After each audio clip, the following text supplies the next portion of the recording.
ദേശീയപാത പട്ടിക്കാട് തമ്പുരാട്ടിപ്പടിയിൽ നിയന്ത്രണം വിട്ട ബൈക്ക് ഡിവൈഡറിൽ ഇടിച്ച് യുവാവിന് ദാരുണാന്ത്യം. മണ്ണുത്തി വടക്കഞ്ചേരി ദേശീയപാതയിൽ താണിപ്പാടം കല്ലിടുക്ക് അടിപ്പാതയ്ക്ക് സമീപം തമ്പുരാട്ടിപ്പടിയിലാണ് അപകടം നടന്നത്. അപകടത്തിൽ മംഗലഡാം ആനക്കുഴിപ്പാടം തോട്ടിങ്ങൽ വീട്ടിൽ 33 വയസ്സുള്ള അജീഷാണ് മരിച്ചത്. ഇന്ന് രാത്രി 9:30 അപകടം.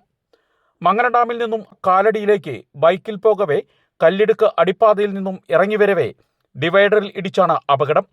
ഡിവൈഡറിൽ ഇടിച്ച് 20 മീറ്ററോളം ദൂരത്തിൽ 10 അടിയോളം വാഹനം ഉയർന്ന് താഴേക്ക് പതിക്കുകയായിരുന്നു. അപകടത്തിൽ ഗുരുതരമായി പരിക്ക് പറ്റിയ അജീഷിനെ തൃശൂരിലെ സ്വകാര്യ ആശുപത്രിയിൽ എത്തിച്ചുവെങ്കിലും ജീവൻ രക്ഷിക്കാനായില്ല. അടിപ്പാതയിൽ വൈദ്യുതി വിളക്ക് ഉണ്ടെങ്കിലും ഇറങ്ങിവരുന്ന പാതയിൽ വഴിവിളക്ക് ഇല്ലാത്തതുമൂലം പ്രദേശത്ത് ഇരുട്ടാണ്. ഇതാണ് അപകടങ്ങൾക്ക് വഴിവെക്കുന്നത്.